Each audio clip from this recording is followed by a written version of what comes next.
Also ich zeige mein Gesicht schon, aber jetzt nicht so häufig jetzt wie ihr zum Beispiel. Ich kann manchmal schon einfach nur mit der Stimme arbeiten. Da gibt es ja auch eben verschiedene Möglichkeiten. Wenn du für mich irgendwie eine Produktion übernimmst oder auch die Organisation übernimmst, dann muss ich mir keine Gedanken machen, keine Sorgen machen, das haut denen. Und ich habe immer gedacht, ich bin so ein extrem empathischer Mensch. Habe ich gerade letztens mit jemandem diskutiert, was teilweise schon richtig ist, aber eben in so einem Moment kann ich mich da auch sehr gut abgrenzen. Also wenn ich dann wieder heimfahre, dann ist das wieder für mich eine andere Welt. Gehe ich wieder zurück in meine Welt. Willkommen beim Storyflow Podcast. Dem Podcast zum Schreiben von deiner eigenen Geschichte. Ich bin der Flo und mache mich mit euch auf die Suche nach Menschen, die ihren eigenen Weg gehen und ihre Erlebnisse auch mit anderen teilen. Von den ersten Schritt bis zum Aufbau von lebendigen Communities. Wir schauen hinter die Kulissen von Creators und Personal Brands aus der Schweiz. Finden heraus, was sie antreibt und wieso sie sich für so ein Leben entschieden haben. Wir reden aber nicht nur über ihre persönlichen Hintergründe, sondern auch darüber, was es heisst, seinen Alltag in den sozialen Medien zu teilen. Wir wägen die Möglichkeiten und Tücken von den verschiedenen digitalen Plattformen ab, geben praktische Tipps zum Content kreieren und schauen uns an, was es wirklich braucht, um seine eigene, authentische Stimme zu finden. Also, bist du ready, um deine eigene Geschichte zu schreiben? Dann wünsche ich dir ganz viel Spass bei dieser Folge vom Storyflow Podcast. So, hallo zusammen und herzlich willkommen zu schon der 4. Podcast-Folge vom Storyflow Podcast. Heute freut es mich ganz besonders, den Roger bei mir im Podcast zu begrüßen. Er ist der letzte von unserem Team, der in Genuss kommt, mit mir eine Podcast-Folge dürfen oder müssen aufzunehmen. Der Roger, ja, dürfen, hoffen wir es. Der Roger ist 32, kommt aus Aarau und ist im Internet auch bekannt unter dem Pseudonym Alexander Rothstein. Roger, du bist Fotograf, Filmemacher und Autor. Hast da letztes Jahr dein erstes Buch rausgebracht.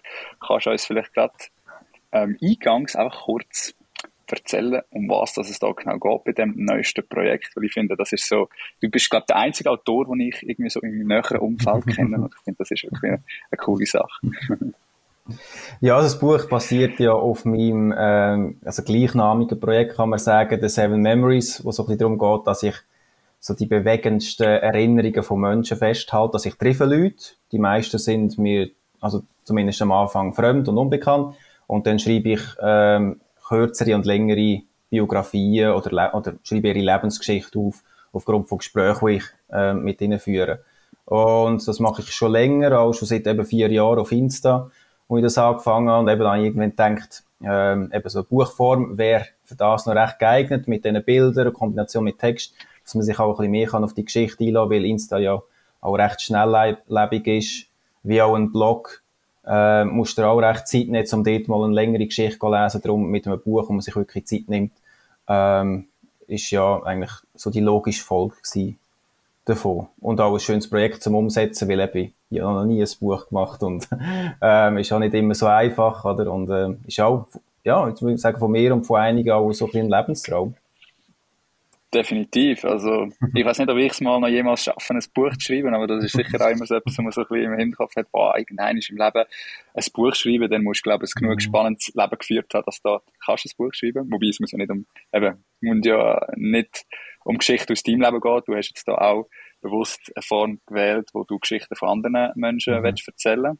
Und das widerspiegelt sich ja, glaube ich, auch ein bisschen so in deiner sonstigen Arbeit. Also egal, ob du jetzt als Autor unterwegs bist, als Filmemacher, als Fotograf, du schaffst sehr gern mit anderen Menschen zusammen und hast das also ein bisschen auf die Fahne geschrieben, oder? Also da Geschichten von anderen zu erzählen.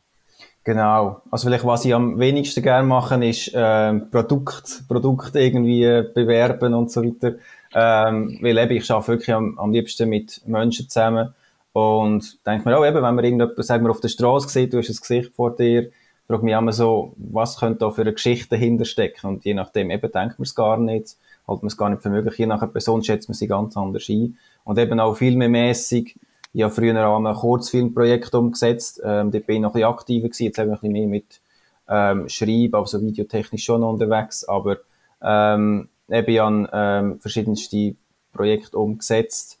Und ich habe auch so ein bisschen, ich sage jetzt mal, eben eine fiktive Geschichte oder real, du kannst einfach sehr schnell Emotionen wecken mit der Person, die auch motiviert ist von der Kamera und so ein bisschen von sich erzählt. und ein bisschen Einblick gibt in ihr Leben. Das fasziniert mich auch, eben so ein bisschen das Zusammenspiel. Und eben, man kann einer Person auch recht nahe kommen, schon von Anfang an, auch wenn man sich nicht kennt. Schon recht eine Verbindung aufbauen, wenn man einfach ein bisschen offen ist, ja, und ein bisschen von sich erzählt. Eben im gegenseitigen Einverständnis und auf gegenseitige Initiativen her, sage ich jetzt mal.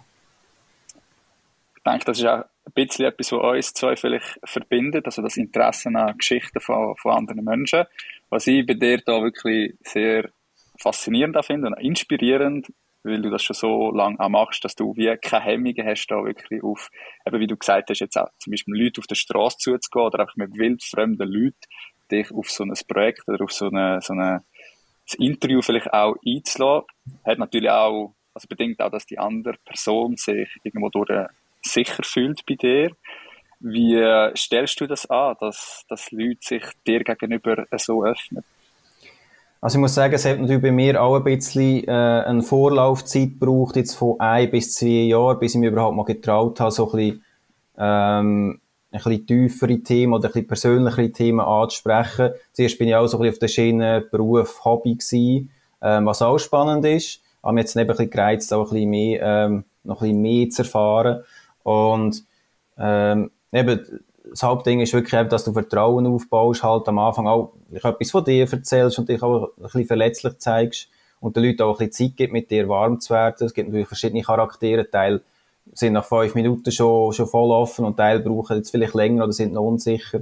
Da tue ich aber zuerst einmal, also wenn ich jetzt nicht jemand gerade, das mache ich schon eher selten, jetzt gerade auf der Straße jemanden anquatschen. Die meisten finden ja über das Internet, so über Aufrufe oder dass sie eine Werbeanzeige schalten zum Beispiel. Aber dass ich mit denen zuerst mal einfach ganz ungezwungenes Telefon machen oder so, ein Zoom-Meeting, eine halbe Stunde und dann kann man sich mal einfach kennenlernen, dann reden wir noch nicht gross über die Geschichte von dieser Person und erst nachher dann machen wir dann wieder mal ein Treffen aus, ganz ungezwungen, genau, irgendwo draussen in einem Park und dann erst im nächsten Schritt geht's dann, also mache ich zum Beispiel einen Vorschlag, kann ich die auch beim nächsten Mal daheim besuchen oder wenn es jetzt eine längere Geschichte gibt. Aber jetzt schon, das sollte eigentlich dann schon auch laufen, wenn der Podcast los ist, dass ich ein neues Format mache, dass ich einfach jetzt, also dass ich sage oder frage, so wer hat Lust, dass ich Leute am Samstagabend daheim gehe besuchen, ohne dass ich sie gross vorne kenne. Das ist jetzt etwas, was ich mal möchte ausprobieren. Eben, da gibt es auch Leute, die gerade sagen, ja, kannst einfach, kommst du auch mal am Samstagabend zu mir heim, auch wenn wir uns nicht gross kennen. Es ist auch erstaunlich, wie schnell eben, dass du irgendwie so das Vertrauen hast. Aber die Leute sehen natürlich auch von mir schon jetzt auf den sozialen Medien einige Sachen, die ich gemacht habe. Oder wie zu einem Podcast, oder sie sehen mich oder sie hören meine Stimme und dann, ja, können sie auch schneller Vertrauen fassen, als wenn ich halt gar nichts würde im Internet von mir zu sehen sein, oder? Spannend, dann macht es jetzt auch Sinn, deine letzte Umfrage, ich glaube letzten Samstag, wer am Samstagabend an einem Leid heim ist. Also das ist, glaube ich, auch etwas, wo, wenn ich daran denke, was du so auf Social Media machst, du schaffst extrem viel und gerne mit so Umfragen, wo du einfach mal so ein bisschen Fragen in den Raum rausstellst und dann so ein bisschen die Antworten sammelst von verschiedenen Leuten und dann das auch ein bisschen aufzeigst, wie man da verschieden darauf antworten. Das sind ja meistens auch so ein bisschen, ja, schon eher so ein bisschen Lebensfragen, oder wie sagt man dem? Also so ein bisschen, wo man sich mehr muss überlegen als nur, was hast du heute zum Nacht gehabt. Genau. Ja. Genau, das finde ich ja noch, also das finde ich ja noch der Reiz. Also ich muss auch mal ein bisschen studieren, was ich jetzt als nächstes für eine Frage stelle. Dann kann man jetzt so ein grosses Konzept dahinter, aber mir geht es einfach darum, gerade im Moment, oder etwas, was gerade mit mir zusammenhängt, mit meiner Gefühlswelt gerade, oder manchmal ist es auch unabhängig, eine interessante Frage stellen, und ich denke, können sich jetzt einige Leute auch damit identifizieren. Und das finde ich jetzt zum Beispiel gerade bei Instagram eben sehr ein interessantes Feature mit diesen Umfragen, die du sonst ja nicht hast auf anderen Plattformen. Dass es ja irgendwie wie so ein bisschen Verbindung gibt zwischen fremden Leuten, wenn die jetzt die sehen, gut, sie sehen ja nicht, wer konkret wie gestimmt hat, aber dass es irgendwie eine Verbindung gibt, wenn man sieht, ja, da haben jetzt so und so viel Prozent, haben jetzt auch das gestimmt wie ich, das finde ich irgendwie noch eine spezielle Mischung, es gibt so eine Nähe zwischen fremden Leuten, das habe ich jetzt letztens für mich entdeckt, also ist so für mich ein recht attraktives Feature, muss ich sagen. Ja, den ich gerne nutze. Das ist interessant, oder? Weil oft denkt man so ein bisschen die sozialen Medien, Instagram, das ist ja irgendwo durch, das spielt sich alles im digitalen Raum ab, das ist einfach online, das hat irgendwo durch auch nicht den gleichen Wert wie eine echte Verbindung im echten Leben und das ist natürlich schon so, oder? Also echte Treffen, oder wenn man Leute in echt trifft und dort Beziehungen aufbaut, die haben natürlich schon nochmal einen anderen Wert, aber ich glaube auch unsere Beziehung oder das zeigt ja auch auf, dass sich vieles von dem, was sich vielleicht zuerst mal in einem ersten Moment digital über Social Media oder so abspielt, dann natürlich auch im echten Leben ja, eine richtig gute Beziehungen kann geben. Du bist da, glaube ich, auch wieder ein gutes Beispiel für uns. Ich mag mich noch erinnern, wir haben es im Vorgespräch davon gehabt, oder? Du hast uns ja dort nach unserer Reise, die wir gemacht haben, angeschrieben gehabt, ob wir mal zusammen können da 10 einen Kaffee nehmen. Und, ja, wir sind dann, Mel und ich, in das Kaffee durchlaufen, oder? Ist es gerade Durchlaufen, aber nur du bist, du bist allein gewesen. Bin ich allein gekommen. Ja, stimmt. Und ist dann, nachher mal. Ja. Oder möchtest du erzählen? Ja. Also ich habe es noch ziemlich genau im Kopf. Also eben, ich mache auch, ich nehme mich selber auch nicht ganz ernst und erzähle da jetzt auch gerne so. Aber wir haben dich angeschrieben gehabt, genau, wie ich interessant gefunden, was ihr macht. Und dann haben wir eben das Treffen abgemacht, eben am 10 oder halb 10 dort durchlaufen.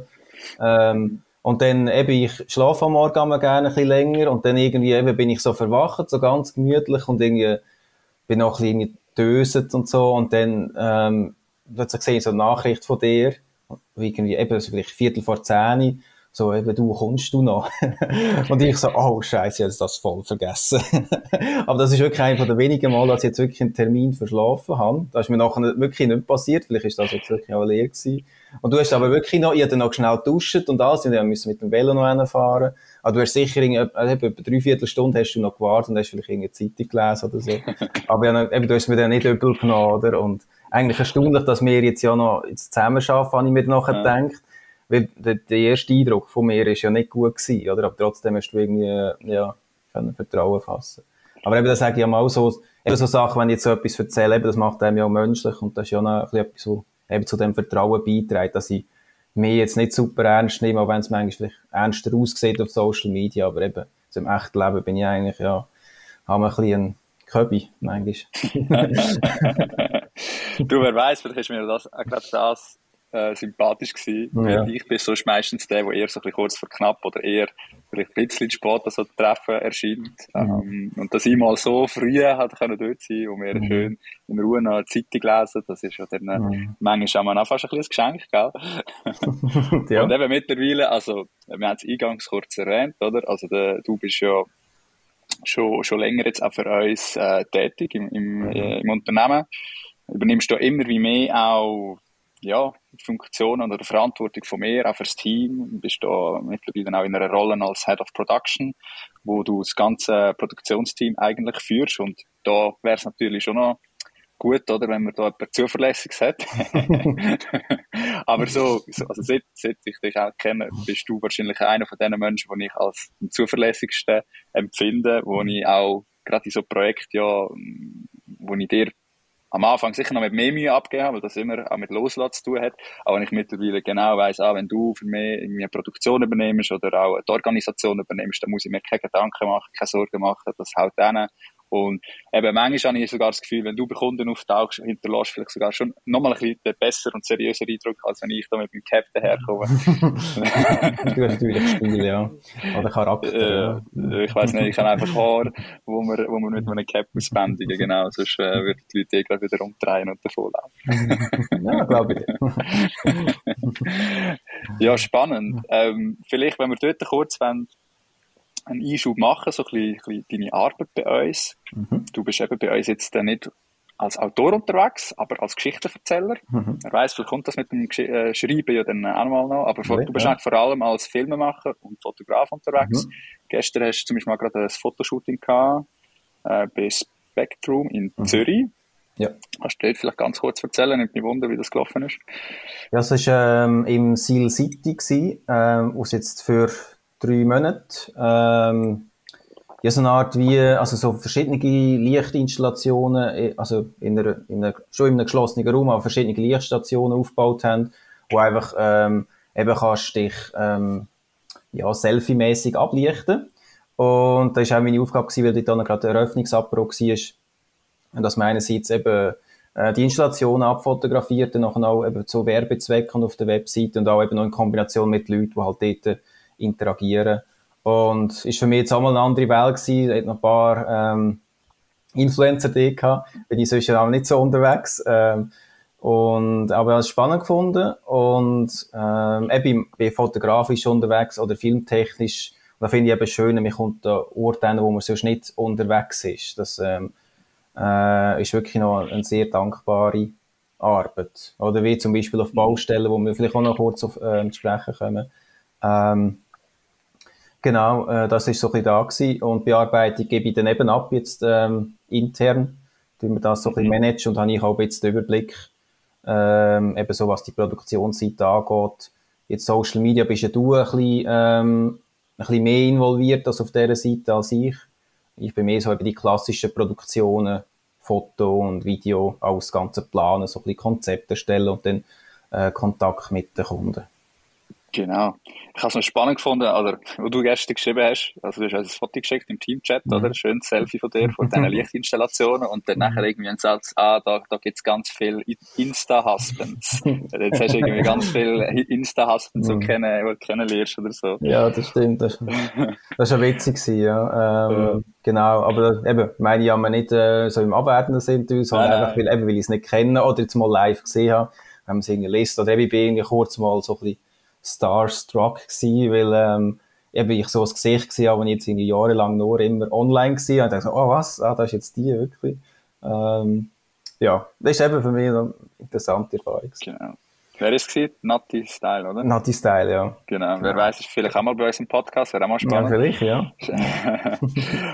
Und ich wollte das eben noch ansprechen, weil genau bei unserem Podcast werde ich ja schon auch ein bisschen auf die Social Media Welt eingehen, wo teilweise, oder ist sie auch so ein bisschen verrufen, oder eben dann redet man, gerade bei uns in der Schweiz gerne so ein bisschen, man belächelt es ein bisschen, oder, also, ich weiss jetzt zum Beispiel bei dir, dass du das eben nicht so meinst, wenn du von Influencer redest oder so, aber es ist oft so, da kommen so Influencer daher, und da steht der Insta-Husband und macht da so seine, oder, macht da irgendwie so seine Bilder und weiss nicht was.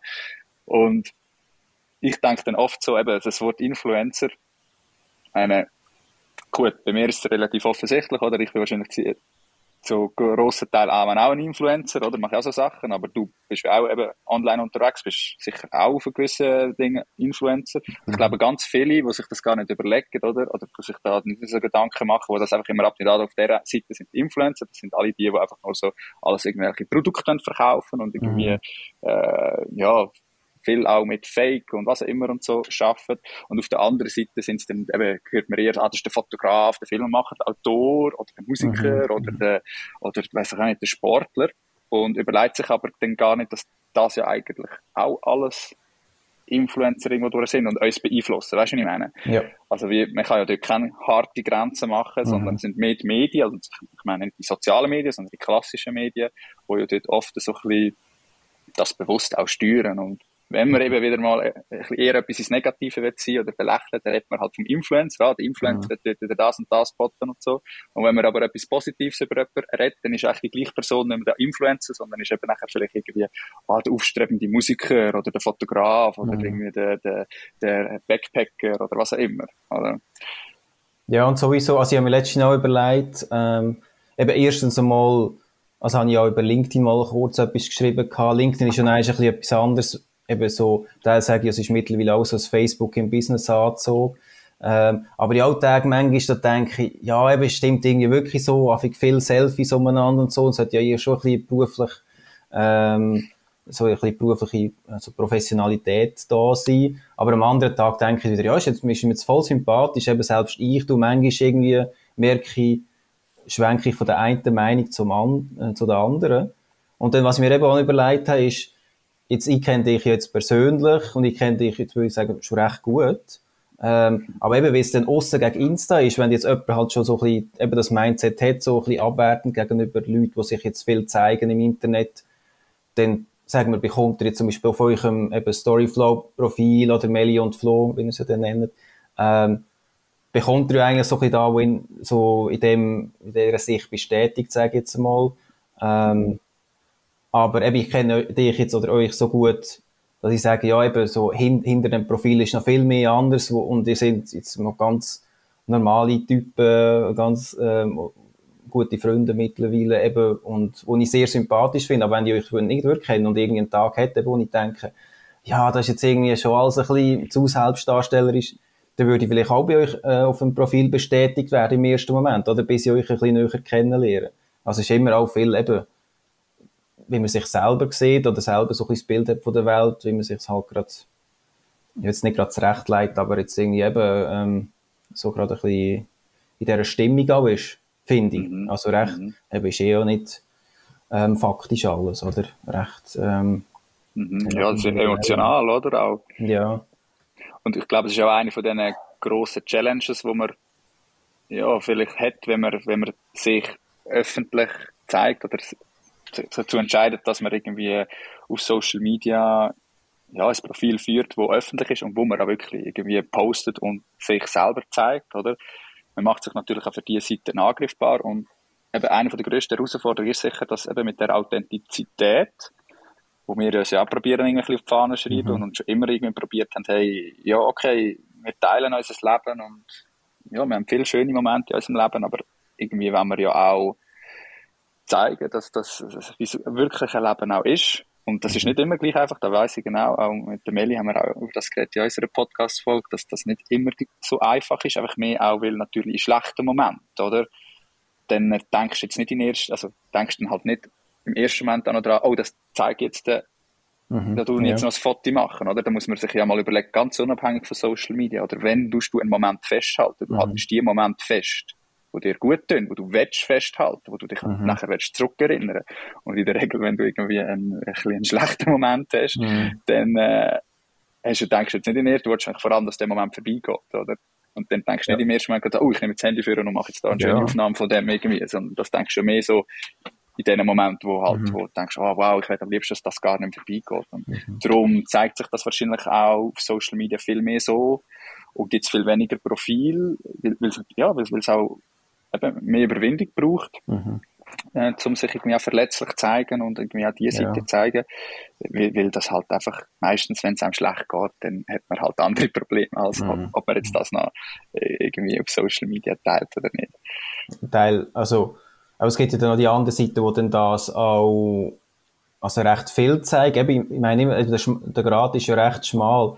Sag mal, wenn du einisch oder zweimal, sag mal, du bist am Heulen und nimmst jetzt das auf, also so plakativ gesagt, oder nimmst du auf mit der Kamera, gibt's ja auch, also einige Leute, die das machen, oder wenn sie voll einen emotionalen Moment haben, dann schaltet das Kamera an. Eben wie viel dann, eben, da streiten sich ja auch die Leute, wie authentisch ist jetzt das, oder eben, du hast jetzt irgendwie ein Gefühl noch verstärken, jetzt weil du weisst, es ist eine Kamera am Laufen. Und wenn du es jetzt vielleicht einmal zeigst, oder, dann sind die Leute so, mega authentisch, aber wenn du es jetzt, sagen wir, jede Woche zeigst, oder vielleicht noch häufiger, dass es dann plötzlich kippt und dann irgendwie eben dann wirklich so ein bisschen, dass aus dem Kapital schlägst, oder dass dir jetzt vielleicht nicht so gut geht. Eben, das ist auch immer, finde ich, ist recht, also kannst du auch nicht recht steuern, aber so ein bisschen im Grad, manchmal bist du auf der guten Seite, manchmal auf der schlechten Seite. Auch je nach Häufigkeit, dass du etwas zeigst, oder eben wie es zeigst. Voll. Es hat ja halt eben auch mit also es ist ein emotionsgesteuertes Business in dem Sinn, oder? Es geht ja darum, Emotionen zu zeigen, egal in welche Art, positiv, negativ, oder, weil Emotionen, das wissen wir ja auch, also wir sicher von schon unserer Arbeit als Filmemacher oder du sicher auch vom Schreiben her, schlussendlich, damit man eine Spannung aufbauen kann bei dem, der zuschaut oder zulässt, dann muss ja irgendwo durch auch Emotionen triggern. Ich sage auch oft die Workshops, die ich gebe, wenn es um Storytelling geht oder wenn du einfach Informationen vermittelst, aber keine Emotionen dazu packst, sondern nur die Information allein, dann ist die wie wertlos. Dann geht die da rein und auf der anderen Seite wieder raus, oder? Aber erst wenn du sie mit einer Emotion kannst koppeln, dann spielt sie eigentlich fürs Hirn nicht so eine mega Rolle, welche Emotion das ist, aber sobald du das schaffst, dann wird die halt auch langfristig im Gedächtnis abgespeichert. Also es ist nur so ein kurzes Gedächtnis, ich habe jetzt das gehört, wenn man irgendwie etwas Trockenes muss lernen für die Schule und nachher ist es halt gerade wieder weg. Und erst wenn man irgendwie eine Geschichte erzählt, wo man noch eine Emotion kann wecken oder so, dann kann man irgendwie das besser ablegen und darum wird das halt auch genutzt. Zum Teil bewusst, zum Teil unbewusst und dann nutzen halt gewisse Leute das natürlich auch irgendwo durch vielleicht eher im negativen Sinn verbreiten, negative Emotionen, bewusst vielleicht auch, weil sie wissen, dass das zieht. Aber es ist schon halt eben ein sehr schmaler Grad, weil schlussendlich, du willst schon gehört werden. Und wenn du einfach nur trocken bleibst, was ja auch nicht gut ist, dann, oder eben nicht mit also deine Emotionen zeigst, dann bekommst du einfach kein Feedback über, dort interessiert es gar nicht mehr. Und das ist ja auch, also auch so eine Sache, also eben zum Beispiel mit dem Gesicht zeigen, weil sich die Leute ja häufig eben mit dem Gesicht identifizieren. Ist es bei mir auch so, ich zeige mein Gesicht schon, aber jetzt nicht so häufig jetzt wie ihr zum Beispiel, wie du und Meli. Das ist ja immer die Frage, eben Teil Leute wollen ja eben sagen, oh eben, ich möchte mein Gesicht überhaupt nicht zeigen. Und das ist ja immer so ein bisschen die Frage, wie tust du denen so ein bisschen die Nähe schaffen, eben auch nicht, dass jetzt zu viel, oder eben deiner Meinung nach zu viel von dir preisgibst. Das ist ja immer so ein bisschen eine Frage. Aber ich habe zum Beispiel für mich auch gemerkt, man kann manchmal schon einfach nur mit der Stimme arbeiten und das Gesicht nicht zeigen oder irgendwie nur kurz zeigen. Da gibt es ja auch eben verschiedene Möglichkeiten. Ohne dass wir jetzt voll, also eben, das ist natürlich eigentlich der beste Fall, so wie ihr es machen. Du redest immer voll in die Kamera und voll eben so, wie du gerade bist, wie du gerade aufgestanden bist, quasi. Und das ist natürlich mega so authentisch, oder? Und dann, ja, ist da mega Nähe rum, oder? Aber eben, es gibt vielleicht auch Leute, die das, eben ein bisschen zurückhaltender machen wollen. Und das ist auch immer so ein bisschen die Frage, wie macht man das, oder? So. Also auch eine Frage, die mich beschäftigt hat, mich persönlich. Ja, ich glaube, wir bewegen uns dort auch ein bisschen auf verschiedenen Spektren. Also du und ich, aber auch zum Beispiel Meli und ich. Meli ist eigentlich auch sehr introvertiert oder eher introvertiert und hat lange sehr Mühe gehabt, in die Kamera zu reden. Ich ja auch am Anfang. Also ich glaube, jeder auch, ob du jetzt intro oder extrovertiert bist, das ist einfach etwas Ungewohntes, dass du in einer Kamera redest und nicht mit einem Mensch.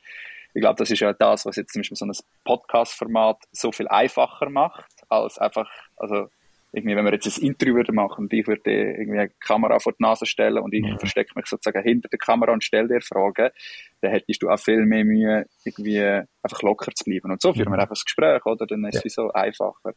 Aber das führt halt auch dazu, dass wenn du das dir nicht gewöhnt bist und willst irgendwie, ob es mit dem Handy ist oder der Kamera etwas dein Gesicht zeigen und reinreden, dass du wahrscheinlich am Anfang Mühe hast. Und auch jetzt noch, also ich habe das wirklich eigentlich immer noch recht oft. Es gibt Tage, da fällt es mir extrem schwer. Also ich habe, glaube einmal ein Reel dazu gemacht, oder? Also wenn ich länger nichts mehr gemacht habe, dann kostet es mir auch immer jedes Mal eine mega Überwindung, einfach Record zu drücken und dann einfach drauf loszuschwätzen und nicht irgendwie das Gefühl haben, ich muss jetzt den Satz immer so perfekt sagen. Ich weiss noch, wir haben so, also Mel und ich, wo wir die Vlogs gemacht haben am Anfang, dort haben wir halt schon, weil wir noch nicht so sicher waren, uns haben wir so einen Kopf gemacht, wie das daherkommt und ob wir jetzt noch ein M drin haben oder irgendwas versprochen haben, so, weil das muss für einen Vlog, das muss perfekt und am Stück und weiss nicht was oder so. Und das ist einmal extrem anstrengend gewesen. Also, da bin ich schon froh, dass man heutzutage auch gefühlt oder ist einfach so ein bisschen, weil es mehr machen und auf Social Media halt gerade mit den Stories und so, eher ein bisschen regelmäßiger auch am Machen bist, dass das nicht mehr so eine Sache ist. Aber ich verstehe voll, wenn man dort Mühe hat und gerade auch als introvertierter Mensch fällt es einem natürlich schon auch nochmal ein bisschen schwer. Darum ziehe ich dort dann auch meistens wirklich auch nochmal mehr den Hut vor Menschen wie dir, die das dann trotzdem machen. Oder? Es gibt ja viel, oder? Also du bist auch sicher ein gutes Beispiel. Und ich cool finde, dass du das machst. Vielleicht, wenn wir ein bisschen bei der, nochmal bei den Emotionen bleiben. Wir haben es vorher so ein bisschen von negativen Emotionen gehabt. Ich habe mir da mehr überlegt, nicht unbedingt im Sinne von negativen Emotionen, aber wenn man so ein bisschen deine Geschichten liest, du gehst dort schon auch immer oder öfters einmal so ein bisschen Themen an, die eher so ein bisschen schwer sind. Oder? Also, es gibt natürlich auch Geschichten, die haben jetzt nicht unbedingt mit mega Schicksalsschlägen oder so zu tun, aber du hast schon sehr viel auch in deinem Buch und auch sonst redest du mit Menschen und das sind eben auch wieder da, wo so ein bisschen, wo ich mega stark finde, wie du das schaffst, dass dich die Menschen dir gegenüber so fest öffnen, dass sie dir eigentlich eben genau von diesen vielleicht schlimmsten Momenten in ihrem Leben erzählen. Wie ist das zu dem gekommen? Gehst du bewusst diesen Geschichten nach? Sind das die Sachen, die dich faszinieren? Oder aus welchem Grund, hat sich das so ein bisschen in die Richtung entwickelt? Das ist so ein bisschen, Ja, das ist eine gute Frage. Also habe ich mich auch schon gefragt. Und, also gezielt mache ich es nicht. Es ist mehr so, eben sagen wir, ich mache einen Aufruf und frage, hey, wer hat jetzt etwas Emotionales zu erzählen, zum Beispiel. Da kommen vielfach Sachen, die schwer sind, wodurch auch Sinn macht, finde ich. Weil die halt wirklich sehr einschneidend gewesen sind. Wie sagen wir jetzt, irgendeine Person, wo du lange mit ihr zusammen gewesen bist, ist verstorben. Oder das ist natürlich ein riesen Schicksalsschlag und du musst dich schnell umorientieren. Eben, obwohl ich mir einmal wünsche, dass einer noch ein bisschen mehr, jetzt sagen wir so positiv, eben schon immer Ansichtssache, aber immer so, was wir eigentlich so als positiv empfinden, so Szenarien kommen. Sachen, wo man kann wirklich drauf stolz sein, obwohl natürlich eben, jetzt sagen wir mal, die schweren Schicksalsschläge natürlich auch etwas Stolzes haben von dieser Person, weil sie dann halt die Situation überwunden hat oder irgendwie eben aus dieser Situation das Beste gemacht hat oder können das Leben umkrempeln. Aber eben zum Sagen, das ist nicht unbedingt gezielt und das ist auch so ein bisschen, eben das ist noch spannend, was ich da manchmal wirklich die Schwierigkeit habe, dass die Leute mich oder jetzt eben das Seven Memories Projekt selber so ein bisschen in die Ecke stellen, oder mit den schweren Schicksalsschlägen. Was ich nicht unbedingt anstrebe, ist jetzt einfach so, auch so ein bisschen so gekommen. Dass ich aber eben auch viel mehr Sachen, würde ich sagen, ein besonderes Hobby, jemand, wo jetzt irgendwie in einer Werkstatt ist, so einer richtig, jetzt sagen wir mal, rustikalen Werkstatt und irgendetwas am Umwerkeln ist, eben am Samstagabend zum Beispiel. Ein bisschen so Sachen, die man möchte festhalten oder eben irgendwie Weltreisen und so. Dass es einfach eine gute Mischung ist. Und du hast noch für eine Frage gestellt, also ich könnte jetzt noch länger zu erzählen, aber... Ja, nein, es ist mehr wie sich das entwickelt hat, weil, also, ja. für mich ist mehr, eben, bei der Meli und mir, wir sind eher so ein Good Mood Account oder positive Emotionen, was auch immer. Aber das finde ich eben mehr auch so ein bisschen eine Challenge. Ich gerade auch zum Beispiel jetzt mit diesen Podcasts, wenn du ein bisschen tiefer gehen oder und die Gäste vielleicht auch, wenn wir reden über verschiedene Sachen, oder?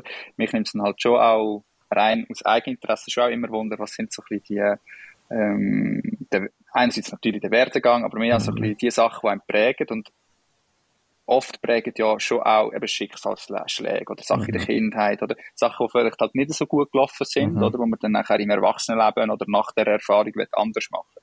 Oder dann irgendwie ob es aus einer wirklich einer Depression raus oder aus einfach vielleicht, zum Beispiel, ich habe das glaube ich auch mal angesprochen, oder zumindest bei Nico Vogt im Podcast, bei Macht dein Ding, haben wir schon vom Thema Geld gehabt und bei uns in der Kindheit ist halt immer Geld ein sehr grosses Thema gewesen, was zu wenig war und mir hat das halt dazu geführt, dass ich irgendwie mir bewusst gesagt habe, ich wollte so ein Money-Mindset entwickeln, wo Geld keine Rolle spielt, also wo ich mich nicht stresse wegen dem, also ich will nicht die ganze Zeit an Geld denken, oder? Und das sind auch so Sachen, die mich halt wie interessieren und weil du das halt so gut schaffst in deinen Geschichten irgendwie, oder mit den Menschen, die du schaffst, oder dass die dir das wirklich erzählen, würde ich mir natürlich gerne so ein paar Tipps abholen. Ja, es ist halt auch ist halt dann auch so ein bisschen Sache, wie dass es nachher festhält ist in einer Geschichte. Also was wir nie wollen, also was halt auch immer wieder so ein bisschen passiert, dass dann die Leute, die es lesen, dass sie wirklich sie Mitleid haben mit dieser Person. Und das ist eigentlich sozusagen nie, dass wir das wollen oder auch nie, dass die Person das möchte.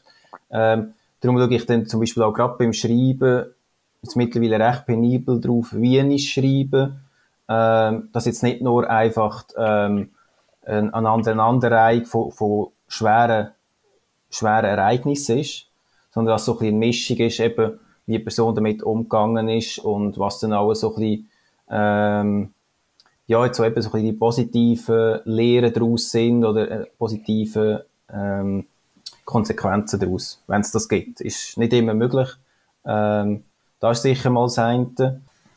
Was ja auch ist eben so ein bisschen mit dem emotionalen Abgrenzen, dass wenn du jetzt bei einer Person bist, eben, wo dir jetzt ein bisschen etwas Schweres erzählt, jetzt für 2 bis 3 Stunden, dass ich dann persönlich jetzt nicht irgendwie noch 2 Tage selber jetzt dann die Gefühle habe, die Person hatte, oder weil ich jetzt irgendwie mich so reingefühlt habe, und dann nachher das noch mit mir trage. Eben ist wichtig, dass man sich so ein bisschen emotional kann abgrenzen kann, wo ich gemerkt habe, kann ich persönlich sehr gut.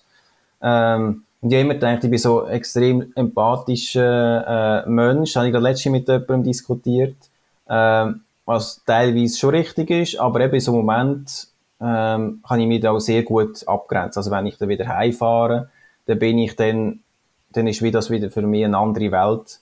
Gehe ich wieder zurück in meine Welt und ich muss diesen Leuten ja auch nicht helfen. Das ist auch nicht die Erwartung von beiden Seiten nicht. Darum das ist noch ein wichtiger Punkt, dass man das halt so ein bisschen emotional kann handeln. Aber wenn man jetzt auch ein Thema nur streift, oder, dann ist das jetzt auch nicht so, so kritisch, sage ich jetzt mal. Mhm. Ja, aber das ist noch ein wichtiger Punkt, oder, den ich für mich festgestellt habe. Ja. Ja, das ist sicher wichtig. Also, ich glaube, wir haben dort mit unserer Arbeit, wo wir immer so ganz kleine Einblicke bekommen in irgendwie andere Welten, andere eben auch Geschichten. Schon eben auf der einen Seite schön, oder? Du siehst in ganz viele Sinne, aber du kommst auch Sachen an, die dich natürlich selber sicher auch berühren können. Da denke ich immer, also ich glaube schon auch, also ich glaube, jeder denkt wahrscheinlich von sich selber, dass er empathisch ist. Aber ich habe das Gefühl, ich bin auch eigentlich ein empathischer Mensch. Und ich könnte darum, glaube ich, auch nie in einem sozialen Beruf arbeiten, weil ich wüsste, ich könnte mich dann wahrscheinlich auch zu wenig abgrenzen. Also ich weiss es nicht, aber ich beobachte das viel mehr. Ich habe in der Familie, Meli und ich beide haben ein paar Leute, die im sozialen Bereich arbeiten, und wir sehen dort immer die Herausforderung, oder, dass du dich dann eben am Abend heim kannst gehen und dann das, was dich dann so vielleicht mitgenommen hat, kannst irgendwie töten lassen und das nicht mit heimnimmst. Ja. Und irgendwo durch bist du natürlich, also sonst würdest du wahrscheinlich so einen Beruf nicht wählen, bist sicher, also empathisch, oder? Sonst würde dich das wahrscheinlich auch nicht irgendwie interessieren, aber ich finde darum das auch also es sind immer sehr herausfordernde Jobs einfach und ein riesen Respekt vor Leuten, die die Schwere auch irgendwie bewusst mit sich nehmen, oder auf sich nehmen, oder? Und nicht sagen, ich mache lieber irgendwie einen Job, wo ich mich nicht mit so Themen rumschlagen muss. Das ist ja eigentlich oft auch eine bewusste Entscheidung, oder in den meisten Fällen ist es auch eine bewusste Entscheidung, oder? Das ist ja nicht, wenn es so mega gut bezahlt ist, Sozialen oder so, dass du das machst. Darum, und es gibt auf der anderen Seite, je nachdem, auch viel, eben, wenn du kannst gut ausbalancieren, sage ich mal, und einfach man kann sich ja schon ein bisschen Nähe zulassen, eben schon auch, einfach in einem gewissen Maß, dass man wie, eben, es gibt einem ja dann extrem viel, eben, es ist ja dann auch recht verbindend, wie wir es vorhin schon gehabt haben, dass du in kurzer Zeit eben mit einer fremden Person, das schon dich recht, nahe fühlst. Und eben das zum Beispiel auch gehabt, als ich beim Zivildienst, bin ich auch in einem Altersheim gewesen, also im technischen Dienst, aber ich habe auch immer so ein bisschen Betten gemacht also wenn die Leute aufgestanden sind, habe ich ihr Bett gemacht und so.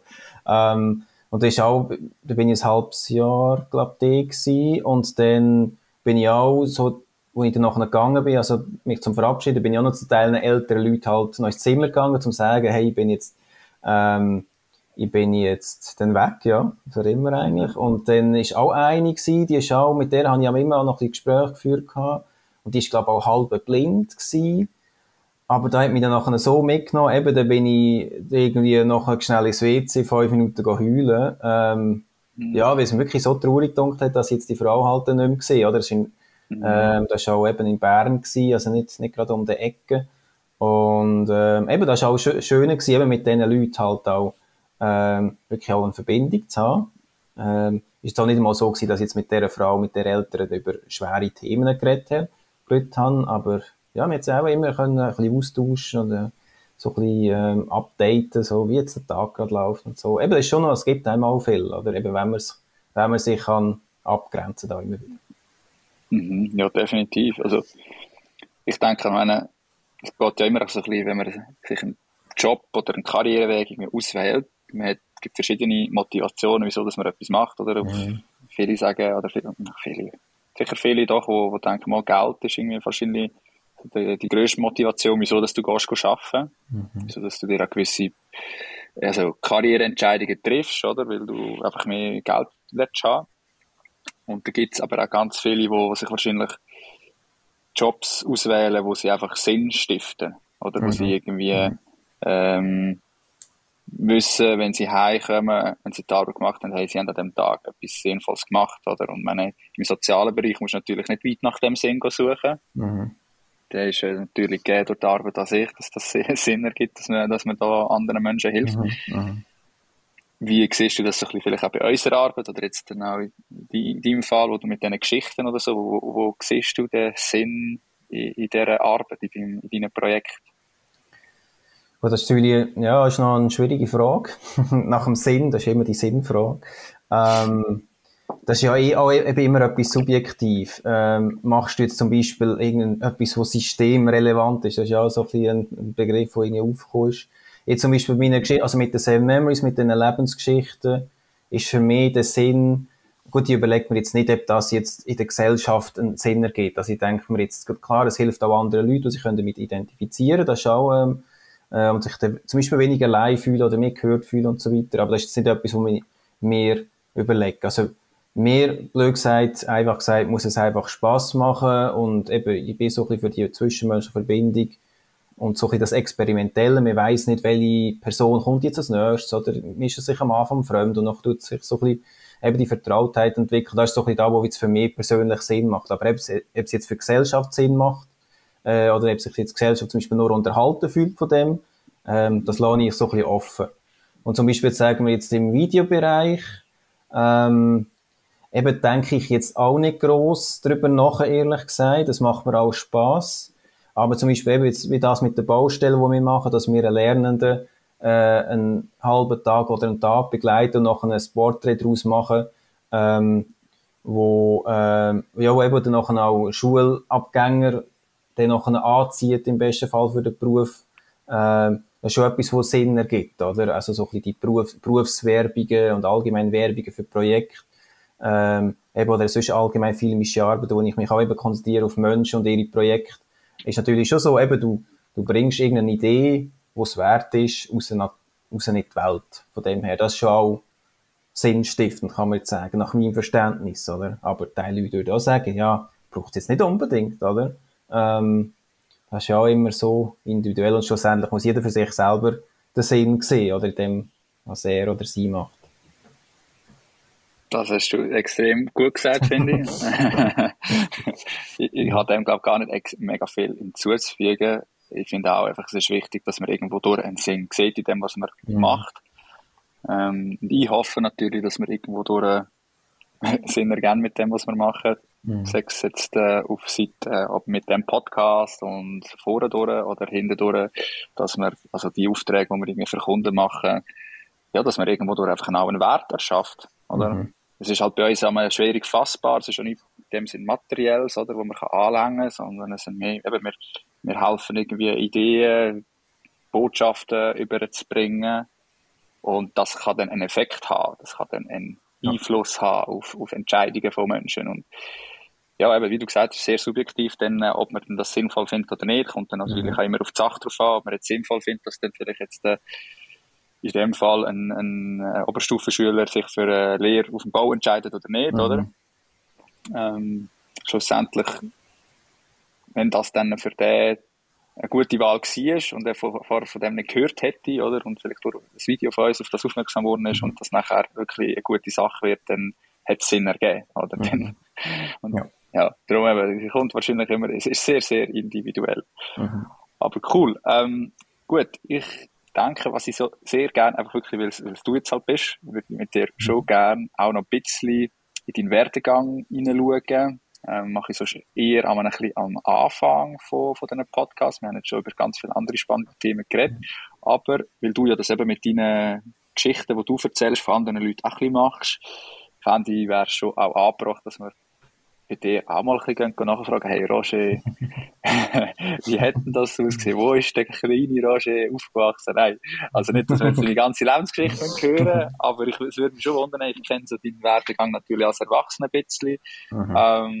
Aber kannst du uns mal so ein bisschen zurücknehmen, vielleicht noch bevor das alles angefangen hat, auch mit dieser kreativen Arbeit, einfach woher dass du kommst, was dich vielleicht auch auf den Weg gebracht hat, wo dazu geführt hat, dass du heute jetzt hier bei mir im Podcast hockst und für uns schaffst. Ja, das ist natürlich eine recht lange Aneinanderkettung von Ereignissen. Also jetzt nicht unbedingt gerade, dass sie voneinander abhängen. Aber jetzt ziemlich viel gebraucht, eben, dass ich jetzt mal überhaupt jetzt da bin, wo ich bin, wie wahrscheinlich auch jeder andere Mensch auch.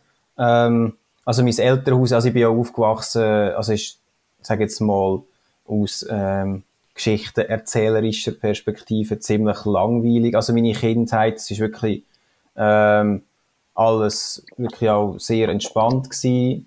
Ist jetzt nicht so, dass ich grosse Herausforderungen hatte und ich bin einfach schon als Kind schon sehr früh sehr ambitioniert gewesen. Also ich habe immer irgendetwas gebraucht, wo ich auch auf etwas herschaffen konnte. Weil sonst hat so wie mein Alltag nicht so wirklich Sinn ergeben. Also ich habe schon immer gerne, da mag ich mich auch noch erinnern, als Kind, also immer schon gerne Geschichten gelesen, also die 3 Fragezeichen und TKKG und Papa Moll und eben noch ein paar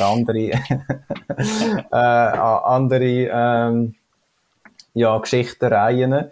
Das hat mich schon immer fasziniert, so das Geschichtenerzählerische, aber bei mir ist tatsächlich so ab 10, 11 ist bei mir zuerst einmal das Schach gekommen. Also in der Primarschule hat unsere Lehrerin einmal so ein paar, also vereinzelt Schachstunden gegeben und uns Schach beigebracht. Also ein Kollege hat es mir ständig noch beigebracht, aber in der Schule haben wir es damals gespielt. Und dann bin ich irgendwie so versessen gewesen auf das Spiel, dass ich dann einfach in meiner Freizeit im Schachclub war, gegen irgendwie Leute gespielt, die aber 50 Jahre älter waren als ich. Also ja schon auch gegen Kind, eben an Turnier war am Wochenende, Schachbücher gelesen habe, mit dem Schachcomputer gespielt habe. Also bei mir hat es eigentlich in der Jugend, jetzt fast nur nebst der Schule, jetzt nur Schach gegeben. Und dort bin ich dann auch, jetzt mal, also für Schweizer Verhältnisse, sage ich jetzt mal, recht erfolgreich gewesen. Und das war so ein bisschen mein Ding gewesen. Und eben dann hat es irgendwann gekehrt, so Anfangs 20, dass ich dann so ein bisschen auf die Kreativschiene, obwohl Schach ja auch in gewisser Hinsicht, kann man sagen, ist eine kreative Sache.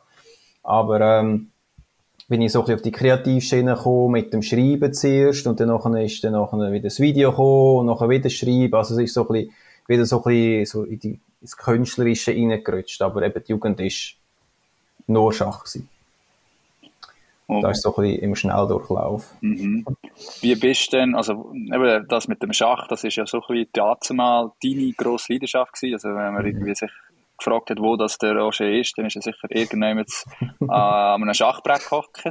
Ja. Wann hat denn das vielleicht gewechselt, dass du statt vor einem Schachbrett oder eine Schachfigur eine Kamera in der Hand gehabt hast? Also was ist denn dort vielleicht so ausschlaggebend gewesen? Ja, ist halt so beim Schach, ist jetzt auch nicht abwertend gemeint, aber du bist halt dort ziemlich immer so ein bisschen unter den gleichen Leuten. Also vor allem, eben klingt jetzt sehr schokladisierend, aber männlich, eher so ein bisschen nerdig, aber auch nicht alle natürlich, aber sehr halt so ein bisschen, ja eben das Schachspezifische. Und ich habe einfach irgendwie dann irgendwann gemerkt, so, es gibt da noch anderes zu entdecken. Also ich habe dort, das war noch während der Studiumzeit gewesen, also ich habe, die Lehre habe ich als Elektroniker gemacht, nachher bin ich habe ich ein Elektrotechnikstudium gemacht, und während dem Studium habe ich einen Film gesehen mit der Emma Watson, wo ich dann so Fan war. Ich glaube, Perks of Being a Wallflower heisst's. Und da hat es irgendeine so eine emotionale Szene, wo sie hinten bei so einem Pickup-Truck irgendwie hinten auf der Ladefläche stehen und so einen Tunnel durchfahren und irgendwie so mit der Musik, so, ich glaube, David Bowie ist es, so eine richtig emotionale Szene. Und dann habe ich gedacht, das ist eigentlich schon genial, die Leute, die so die Szene schreiben, dass das halt dann einem so berührt. Und dann, da bin ich, glaube ich, eben so 22 gewesen.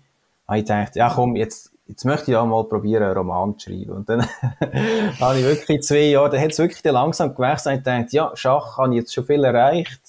Jetzt wollte ich mal etwas anderes sehen. Jetzt, und dann weiss ich noch, irgendwie am ersten Tag, so, ich glaube, irgendwie auch so um den Jahreswechsel herum war, bin ich so Word-Dokument aufgegangen und dachte, das ist jetzt so ein weisses Blatt. Das ist jetzt schon noch schwierig, so das weisse Blatt zu füllen. Irgendwie so die ersten paar Seiten sind recht schwierig gewesen. Ich dachte, hey, das ist schon noch schwierig, ja, so eine Geschichte zu erzählen. Aber da bin ich so recht verbessert dann dran gewesen.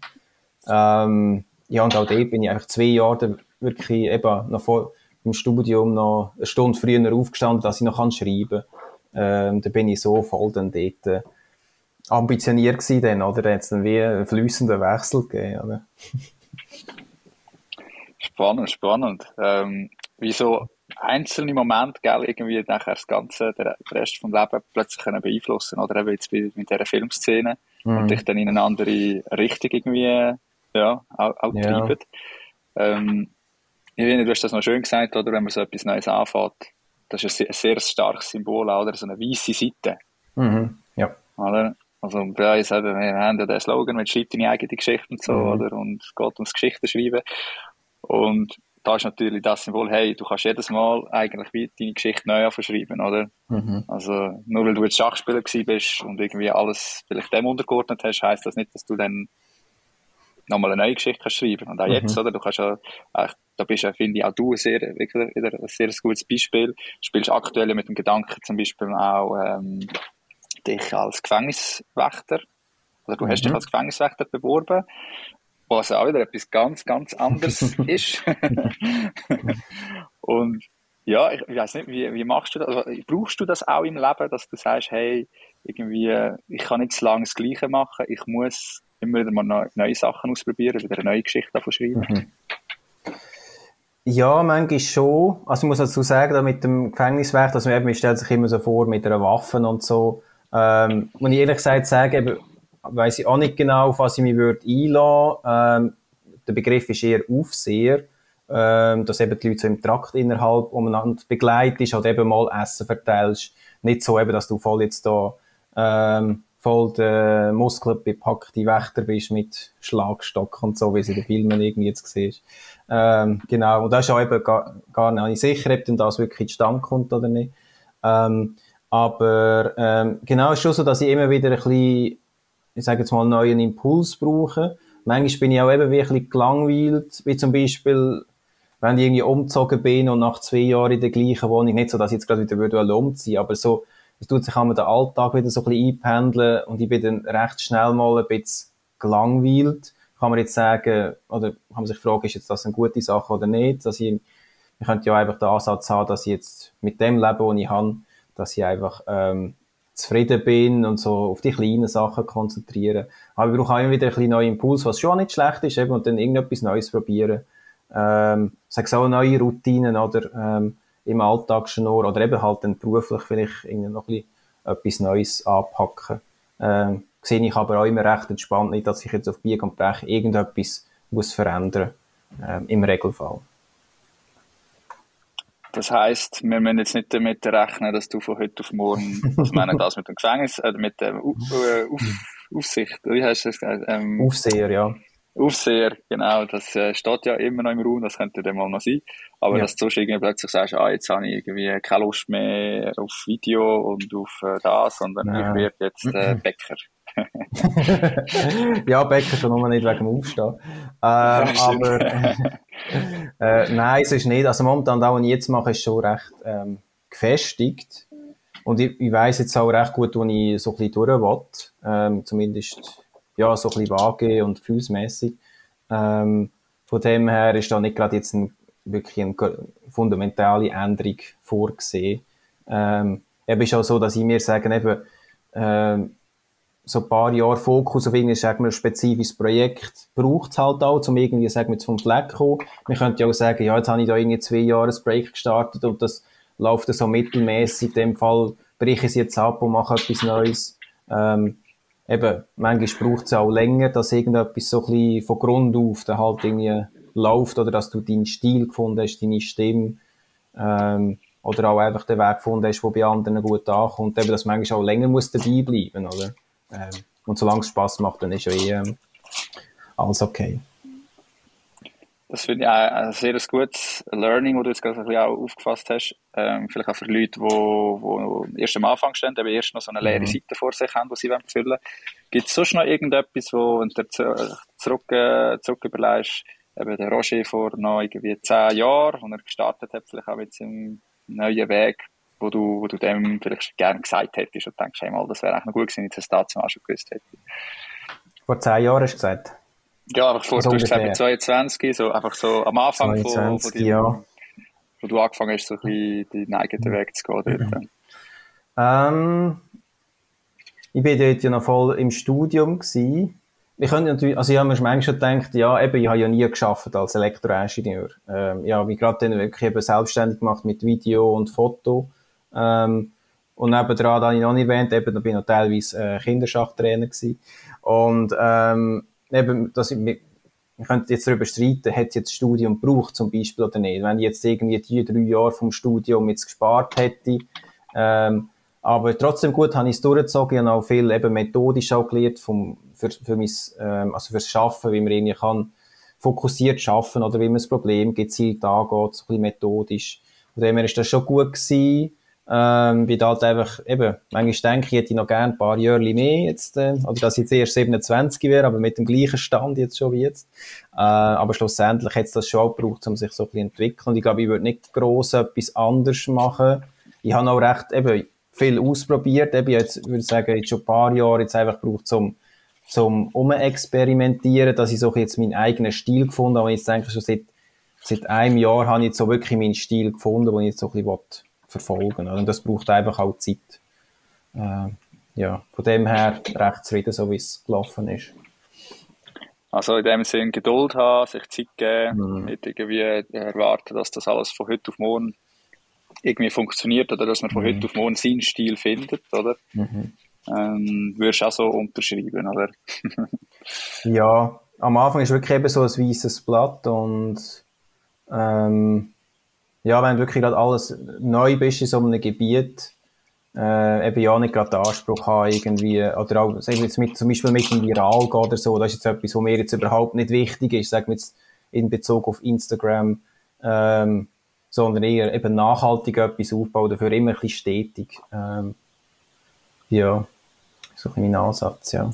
Der stete Tropfen füllt den Stein oder so. Ja.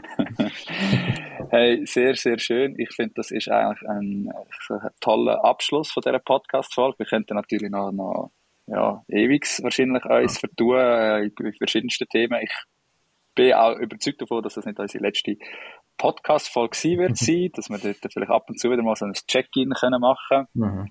Vielleicht auch von Tracks, wenn ich mal nachfragen muss, wie das jetzt dann so läuft, wo du das Team managst. Aber ich danke dir schon mal viel mal, dass du dabei bist in diesem Podcast. Und für alle, die bis jetzt am Schluss da noch dabei sind, könnt unbedingt am Roger vorbeischauen. Lesen Sie das Buch. Es ist wirklich eine ganz tolle Sammlung von Geschichten. Wir haben es auch bei uns hier im Büro und ich schaue immer wieder rein und lese mir die ein oder andere Geschichte durch. Ist auch nicht etwas, was man jetzt unbedingt muss von der ersten Seite bis zur letzten Seite am Stück machen, sondern ich finde das auch noch so schön, oder? Je nachdem, was für ein Moment man gerade im Leben ist, oder hat eine Geschichte ein bisschen mehr, wie sagt man, tut ein bisschen mehr vibrieren oder mit dem, genau, resonieren, genau, mit dem, was man gerade selber so erlebt. Und ja, da tun wir sicher auch noch alle deine Accounts und Webseiten und so weiter unter in die Shownotes, dass sich die Leute auch finden. Und ja, dann würde ich sagen, wäre es das gewesen. Danke vielmals, Flo. Ja, für das danke dir. Danke dir und dann bis zum nächsten Mal. Macht's gut.